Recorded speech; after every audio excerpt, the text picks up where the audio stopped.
Hello all, ഇന്ന് ഫെബ്രുവരി 14 ആണ്. So ആദ്യം തന്നെ എല്ലാവർക്കും ഒരു ഹാപ്പി വാലന്റൈൻസ് ഡേ വിഷസ് നേരുന്നു. അപ്പോൾ വാലന്റൈൻസ് ഡേ ഒന്ന് കളറാക്കാൻ ഇന്നൊരു അടിപൊളി red velvet Swiss roll recipe ആയിട്ടാണ് ഞാൻ വന്നിരിക്കുന്നത്. സോ നമുക്ക് വേഗം തന്നെ റെസിപ്പിയിലേക്ക് പോകാം. അതിനായിട്ട് ആദ്യം തന്നെ ഒരു ബൗളിൽ 1 ടീസ്പൂൺ പാല്, 1/2 ടീസ്പൂൺ നാരങ്ങാനീരോ വിനാഗിരിയോ, കുറച്ച് തുള്ളി യെല്ലോ ഫുഡ് കളറും കൂടെ ചേർത്ത് നല്ലതുപോലെ ഒന്ന് മിക്സ് ചെയ്ത് മാറ്റി വെക്കാം. ഇനി വേറെ ഒരു ബൗളിൽ 2 എഗ് വൈറ്റ് എടുത്ത് ഒരു ബീറ്റർ കൊണ്ട് നല്ലതുപോലെ ഒന്ന് ബീറ്റ് ചെയ്തെടുക്കണം. എന്നിട്ട് കുറേശ്ശെ അതിലേക്ക് 1/4 കപ്പ് പഞ്ചസാര ബീറ്റ് ചെയ്തുകൊണ്ടിരിക്കുന്ന എഗ് വൈറ്റിലേക്ക് ആഡ് ചെയ്ത് കൊടുത്തുകൊണ്ട് ബീറ്റ് ചെയ്യണം. എഗ് വൈറ്റ് നല്ല പതഞ്ഞു വരുന്നത് വരെ ബീറ്റ് ചെയ്യണം. ഇനി അതിലേക്ക് 2 എഗ് യോക്ക്, മുട്ടയുടെ മഞ്ഞ ചേർത്ത് കൊടുക്കണം. ഓരോ മുട്ടമഞ്ഞ വീതം വേണം ചേർത്ത് കൊടുത്ത് ബീറ്റ് ചെയ്തെടുക്കാനായിട്ട്. സോ 2 മുട്ടമഞ്ഞയും ചേർത്ത് നല്ലതുപോലെ ബീറ്റ് ചെയ്തെടുത്ത് കഴിഞ്ഞാൽ അതിലേക്ക് നമുക്ക് 1/2 ടീസ്പൂണ് വാനില എസൻസും കൂടെ ചേർത്ത് കൊടുത്ത് ഒന്ന് ബീറ്റ് ചെയ്യാം. മുട്ടയുടെ ഒരു മണമൊക്കെ ഒന്ന് പോകാൻ വേണ്ടിയിട്ടാണ് വാനില എസൻസ് നമ്മൾ ചേർത്ത് കൊടുക്കുന്നത്. അതും നല്ലവണ്ണം ഒന്ന് ബീറ്റ് ചെയ്ത് കഴിഞ്ഞാൽ നമുക്കതിലേക്ക് 2 ടേബിൾ സ്പൂൺ ഏതെങ്കിലും വെജിറ്റബിൾ ഓയിൽ 2 ടേബിൾ സ്പൂൺ ചേർത്ത് കൊടുത്ത് വീണ്ടും നല്ലതുപോലെ ബീറ്റർ കൊണ്ടൊന്ന് ബീറ്റ് ചെയ്ത് മിക്സ് ചെയ്തെടുക്കണം. ഇനി നമുക്കിതിലേക്ക് ഡ്രൈ ഇൻഗ്രീഡിയൻസ് അരിച്ച് ചേർത്ത് കൊടുക്കണം. സോ അതിനായിട്ട് നമ്മൾ മുട്ട ബീറ്റ് ചെയ്ത പാത്രത്തിന് മുകളിൽ ഒരു അരിപ്പ വെച്ച് കൊടുത്ത് അതിലേക്ക് 1/2 കപ്പ് മൈദ, 1/4 teaspoon baking soda, 1/4 teaspoon baking powder, 1/4 teaspoon ഉപ്പ് എന്നിവ ഇട്ട് കൊടുത്ത് അരിപ്പയിൽ നിന്നും അരിച്ച് മുട്ടയിലേക്ക് ഇട്ട് കൊടുത്ത് ഒരു സ്പാറ്റുല ഉപയോഗിച്ച് ഒന്ന് ഫോൾഡ് ചെയ്തെടുക്കാം.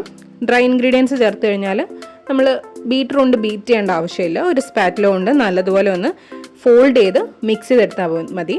നല്ലതുപോലെ മിക്സ് ചെയ്യണം. എല്ലാം കൂടെ നന്നായിട്ടൊന്ന് കൂടിച്ചേർന്ന് വരണം. സോ നല്ലതുപോലെ നമുക്കൊന്ന് മിക്സ് ചെയ്തെടുക്കാം. നല്ലതുപോലെ മിക്സ് ചെയ്തതിന് ശേഷം ഈ ബാറ്ററിൽ നിന്ന് നമുക്കൊരു 3 ടേബിൾ സ്പൂണ് വേറെ ഒരു പാത്രത്തിലേക്ക് എടുത്ത് മാറ്റി വെക്കാം.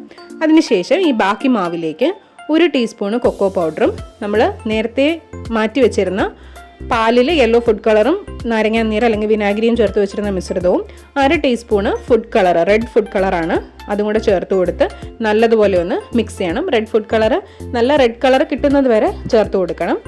എന്നിട്ട് അത് നല്ലോണം മിക്സ് ചെയ്യണം. അതിനുശേഷം നമുക്ക് ഓവൻ ഒന്ന് പ്രീ ഹീറ്റ് ചെയ്യാനായിട്ട് വെക്കാം. ഒരു 10 മിനിറ്റ് 180 ഡിഗ്രി സെൽഷ്യസിൽ, 10 മിനിറ്റ്സ് 180 ഡിഗ്രി സെൽഷ്യസിൽ നമുക്ക് ഓവൻ ഒന്ന് പ്രീ ഹീറ്റ് ചെയ്യാനായിട്ട് വെക്കണം. ഇനി ഒരു പൈപ്പിംഗ് ബാഗിലേക്ക് നമ്മൾ നേരത്തെ മാറ്റി വെച്ചിരുന്ന 3 ടേബിൾ സ്പൂൺ ബാറ്റർ ഉണ്ടല്ലോ, അതൊന്ന് ഒഴിച്ചു കൊടുക്കണം.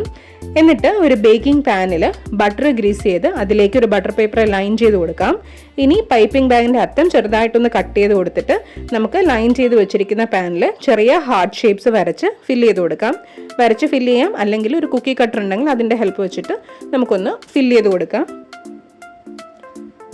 ഹാർട്ട് ഷേപ്പ് തന്നെ വേണമെന്നില്ല. നമ്മുടെ കയ്യിൽ നമുക്ക് കൈകൊണ്ട് ഏത് ഷേപ്പ് വരയ്ക്കാൻ പറ്റുമോ അത് വരയ്ക്കാം, അല്ലെങ്കിൽ ഏത് കുക്കി കട്ടറിൻ്റെ ഇതുണ്ടോ മോൾഡുണ്ടോ അതിൽ നമുക്ക് വെച്ച് ഫില്ല് ചെയ്ത് കൊടുക്കാം. ഇനി ഹാർട്ട് ഷേപ്പ് തന്നെ വേണമെന്ന് ഒരു നിർബന്ധമൊന്നുമില്ല. എങ്കിലും വാലന്റൈൻസ് ഡേ ഒക്കെ അല്ലേ, അപ്പോൾ ഹാർട്ടൊക്കെ കാണുമ്പോൾ ഒരു സുഖമല്ലേ, അതുകൊണ്ടാണ് ഞാൻ ഹാർട്ട് ഷേപ്സ് എടുത്തത്. ഇനി നമുക്ക് ഇത് ഓവനിൽ വെച്ചൊന്ന് ബേക്ക് ചെയ്തെടുക്കാം. 5 മിനിറ്റ് 160 ഡിഗ്രിയിൽ നമ്മൾ ഹാർട്ട് ഷേപ്സ് ബേക്ക് ചെയ്തെടുത്തു. അതിനുശേഷം വീണ്ടും ഓവൻ ഒന്ന് 5 മിനിറ്റ് പ്രീ ഹീറ്റ് ചെയ്യാനായിട്ട് വെക്കണം 180 ഡിഗ്രി സെൽഷ്യസിൽ.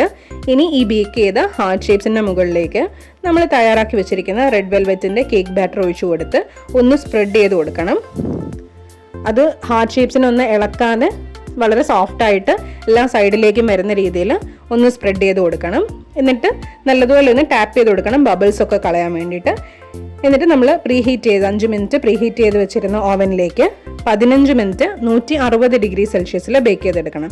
15 മിനിറ്റ്സ് 160 ഡിഗ്രി സെൽഷ്യസിൽ നമുക്കിത് ബേക്ക് ചെയ്തെടുക്കാം.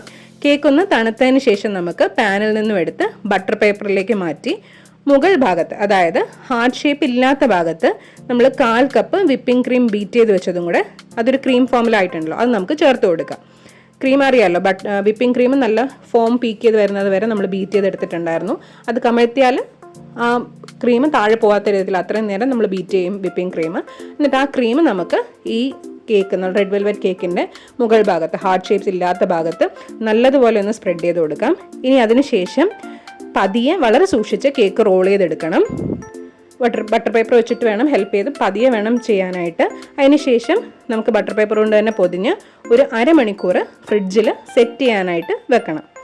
1/2 മണിക്കൂറിന് ശേഷം ഫ്രിഡ്ജിൽ നിന്ന് എടുത്ത് റൗണ്ടിൽ സ്ലൈസസ് ആയിട്ട് മുറിച്ചെടുത്ത് നമുക്ക് സെർവ് ചെയ്യാം. അങ്ങനെയല്ലേ നമ്മൾ സ്വിസ് റോളൊക്കെ കാണുന്നത്. സോ ഇങ്ങനെ ഒരു cute looking red velvet Swiss roll ഉണ്ടാക്കാൻ അങ്ങനെ ഒരുപാട് മെനക്കേടൊന്നും ഇല്ല എന്ന് ഇപ്പം മനസ്സിലായില്ലേ?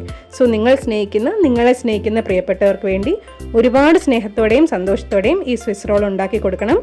ബൈ.